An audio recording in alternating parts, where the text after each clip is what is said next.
घटना चक्र में एक बार आपका फिर से स्वागत है। हम चर्चा कर रहे हैं आज जो संसद में आसाम में जो हुई हिंसा और उसके बाद जो पूरे देश में अफवाह और जो एक भय का माहौल खास करके उत्तर पूर्व राज्यों के लोगों में जो है उस पर लेकर जो संसद में चर्चा हुई उस पर हम बात कर रहे हैं। सबसे पहले दिखाते हैं इस चर्चा की शुरुआत सुषमा स्वराज ने लोकसभा में की। पूर्वोत्तर का क्षेत्र भारत की राष्ट्रीय सुरक्षा की दृष्टि से बहुत अहम क्षेत्र है और वहां इंसर्जेंसी है और मैं कहना चाहती हूं सरकार से कि वो इस बात को भी ना भूलें कि भूमिगत संगठनों से सरकार शांति वार्ता कर रही है। उनमें से कुछ संगठन ऐसे हैं जहां आपकी वार्ता पूर्ण होने वाली है। अगर हम इस राह पर चले जो सुर में सुन रही हूं तो सरकार की विश्वसनीयता पर प्रश्न चिन्ह लग जाएगा। इसलिए मैं कहना चाहती हूं आज दलगत राजनीति से ऊपर उठकर इस सदन के माध्यम से केवल दो मांगे करना चाहती हूं, दो अपीलें करना चाहती हूं। पहला तो ये कि केवल मौखिक आश्वासन हम न दें। बेंगलोर में आपने देखा वहां के उप मुख्यमंत्री गृह मंत्री स्वयं पहुंचे रेलवे स्टेशन पर। पब्लिक एड्रेस सिस्टम से उन्होंने कहा हम तुम्हारी सुरक्षा करेंगे, मत छोड़कर जाओ। खाने तक का इंतजाम किया। मीटिंग बुलाई बेंगलोर के मुख्यमंत्री ने, दोनों तरह के प्रतिनिधियों की बुलाई, सारे नॉर्थ ईस्ट के लोगों को बुला करके कहा कि हम तुम्हारी सुरक्षा करेंगे। लेकिन मैं कहती हूं वहां भी केवल मौखिक आश्वासन ना दे। जो भी राज्य सरकारें हैं, चाहे भाजपा की चाहे केंद्र की, और केंद्र सरकार भी हेल्पलाइंस बनाओ, नंबर दो उन्हें, जहां वो रहते हैं उनके इलाकों में पुलिस बल स्थापित करो, पुलिस पेट्रोलिंग कराओ उन्हें। और सुशील कुमार शिंदे गृह मंत्री ने क्या बयान दिया आप देखें। बहुत बार इस तरह की बातें हो रही है कि अफवाहें बहुत फैलाई जा रही है। मैं कल तक देख रहा था कि कितने कहां से मैसेजेस आ रहे हैं। कई बोलते हमारे पास नहीं है, लेकिन मैसेज आ रहे हैं। अभी कहा कि इंटरनेट और फेसबुक पे मैसेजेस आ रहे हैं, इसकी भी हम कार्रवाई कर रहे हैं। मैंने कल ही बोला है कि जो इंटरनेट और एसएमएस पे करता है, मैं डायरेक्टर इंटेलिजेंस को बताया है कि उसका ट्रेस करिए। मिलना कठिन है लेकिन ट्रेस करिए और वो ट्रेस हो जाएगा तो उसको पूरा इंतजाम करेंगे। ये मैं सदन को मैं बताना चाहता हूं। सरकार ने इसको इतना सिंपल नहीं ले लिया है, उसके डिटेल में जा रहे हैं। इतना ही नहीं, देश के बाहर उसके सूत्र कहीं से हो रहे हैं क्या, ये भी हम देख रहे हैं। अध्यक्ष महोदया, कई चीजें ऐसी है कि कई बार ये बताने को दिल नहीं होता है, क्योंकि इसमें सीक्रेसी रखने से इन्वेस्टिगेशन में फर्दर क्या करना है उसमें बाधा आती है। इसलिए कई बार नहीं बताना चाहता हूं। जिस बच्चे जो भी गए हैं, आप वापस लौट आइए। भारत तुम्हारा देश है, चाहे आप मणिपुर के हो, चाहे अरुणाचल के हो, तो चाहे वो बेंगलोर हो, मुंबई हो या और कहीं हैदराबाद हो, ये हमारा देश है। हमारे देश में इसी तरह की बातें नहीं हो रही है और ये कितना अच्छा आज का वक्त है। हम सब मिलके एक उनको जो धैर्य दे रहे हैं, मैं समझता हूं कि यही धैर्य हमारे देश को आगे लेके जाएगा और आने वाले पीढ़ी को एक नई प्रेरणा और चेतना देगा कि हमारे साथ ये सब लोग, भारत का पार्लियामेंट हमारे साथ है, हमें डरने की बात नहीं है। आपने पुष्पेंद्र दो गृह मंत्री को भी चुना और नेता विपक्ष को भी चुना। मुझे लगता है दोनों ने इमोशनल वर्बोसिटी, लफ्फाजी जिसे कहते हैं, कोई ढंग की बात नहीं कही है कि पूरा देश आपके साथ है। वो कैसे आपके साथ है, किस तरह से आपके साथ है, ये बताएं ना।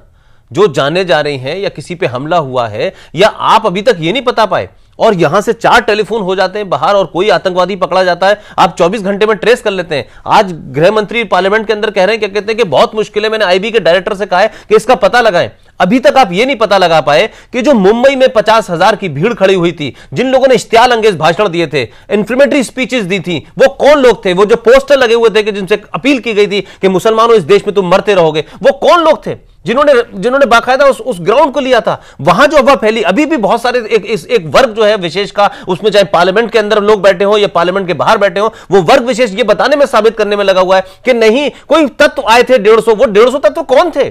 आप वो तो पता नहीं पाए जिनका पास आपके पास सीसीटीवी फुटेज है। आप क्या करें, क्या कहते हैं कि हम इंटरनेट का पता लगाएंगे फिर हमें पता चलेगा। आज 20 जुलाई से लेकर के और अगस्त होने वाला है, एक महीने में अभी तक आपको पता नहीं चला कि कौन सी अफवाह है, आपको ये नहीं पता चला किस इंटरनेट से मैसेज जा रहा है, आपको पता नहीं चला किस कैफेटेरिया से मैसेज जा रहा है। अगर संसद में इस तरह की चर्चा होती है, उन्होंने अब और भी दिखाते हैं, गुरदास दास गुप्ता जो वाम दल के नेता, उन्होंने क्या कहा? It is not in consonance with the tradition of India that racial riot and racial discrimination raises its head in India. We must say India as a whole stands by northeastern brothers, whether they're Boros, whether they're tribals. We are with them. India is united as it remained ever before. This clarion call has to go from the parliament. But that is not enough, madam. We know who are the victims, but we must know who are the villains. We must know who are the villains. It is not enough to say that we... Gurdas Das Gupta. और आपको हम दिखाते हैं कि शरद यादव ने क्या कहा इस जब चर्चा हो रही थी इस पे, तो उन्होंने क्या कहा? अरे यार हाथ जोड़ता हूँ, चुप रहो। इधर देख के बोलिए। तुम बहुत बड़े विद्वान हो। क्या कर रहे हैं शरद जी? अध्यक्ष जी आपको कहना चाहिए। आप बोलिए, आप रहने दीजिए, टीका टिप्पणी मत करिए। मैं पता नहीं क्या आप मुझे बोलिए। हाँ। नाश कर दिया, पता नहीं क्या बोल रहा था। अरे आप बताओ क्या बोल रहा था? ना नहीं, वो बोल रहा है, मैं नहीं बोल रहा। और आपको हम दिखाते हैं प्रधानमंत्री डॉक्टर मनमोहन सिंह ने क्या जवाब दिया। What is happening in the last few days in some parts of our country, with growing sense of insecurity among people from the northeast living in different parts of our country, that this is something which is most reprehensible, that all of us should work together to get this sort of situation brought under control without any further loss of time.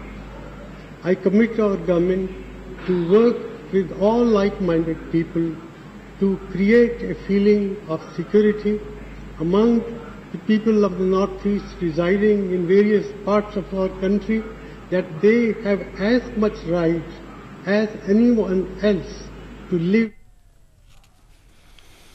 ये आखिर चलते चलते प्रधानमंत्री ने, देश के प्रधानमंत्री ने जो बयान दिया, उसके बाद आपसे बहुत कम शब्दों में प्रतिक्रिया जानना चाहिए। देखिए, प्रधानमंत्री जी, सोनिया जी अभी सब लोग दौरा करके आए हैं आसाम का, उस कैंपों में भी गए हैं, उसके बाद भी हिंसा हो रही है, उसके बाद भी मुंबई का कांड हुआ, उसके बाद पूरे देश के अंदर ये सब हुआ कि लोग जा रहे हैं। प्रधानमंत्री ने जो कुछ पार्लियामेंट में कहा है, अगर उनकी क्रेडिबिलिटी होती तो मैं समझता हूं कि जिस वक्त पार्लियामेंट ने बड़ी यूनिटी की बात दिखाई, देश को कहा कि नॉर्थ ईस्ट के साथ है, उसके बाद एक भी मूवमेंट और माइग्रेशन नहीं होना चाहिए था।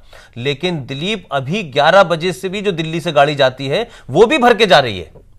मैं कह रहा हूं कि इस अपील का फायदा किसको हो रहा है? सिर्फ राजनीतिक भाषणबाजी, सिर्फ पार्लियामेंट को के अंदर एक इमोशनल सीन क्रिएट करना, हम यूनाइटेड हैं, आप हमारे साथ हैं, हम आपके साथ हैं, उससे पलायन नहीं रुक रहा। जो भय उनके अंदर है, अभी तक मैं फिर वही बात कह रहा हूं कि तमाम बातें हो रही हैं, लेकिन जो असली शरारती लोग हैं उनके बारे में भी इस तरीके का माहौल क्रिएट किया जा रहा है पार्लियामेंट की बहस के अंदर कि देखिए एक वर्ग जो है वो अफवाह फैलाने में माहिर है, गणेश जी को दूध पिलाने में वो माहिर था, इस तरीके से कुछ इशारे करके डाइवर्ट करने की कोशिश की जा रही है। और जमीयत उलेमाए हिंद की तरफ से जो आज बयान में देख रहा हूं, उन्होंने साफ कहा कि कट्टरपंथी मुसलमानों से वो नाराज हैं। इसका मतलब है कि वो समझते हैं, वो जानते हैं, ईमानदारी से कह रहे हैं कि कौन लोग इस तरीके की चीजें फैला रहे हैं और कौन से मुस्लिम एमपीज हैं या मुस्लिम दानिश्वर हैं जो इस बात को डाइवर्ट करके खामखा ये कहना चाहते हैं कि कर्नाटक के अंदर शरारत हो रही है, तो फिर पूना में क्या हो रहा है, महाराष्ट्र में क्या हो रहा है, और हैदराबाद में क्या हो रहा है। ये इस तरीके से सरकारों को थोपना और बात को डाइवर्ट करना, मुझे लगता है कि जरूरी है कि गंभीर और ठोस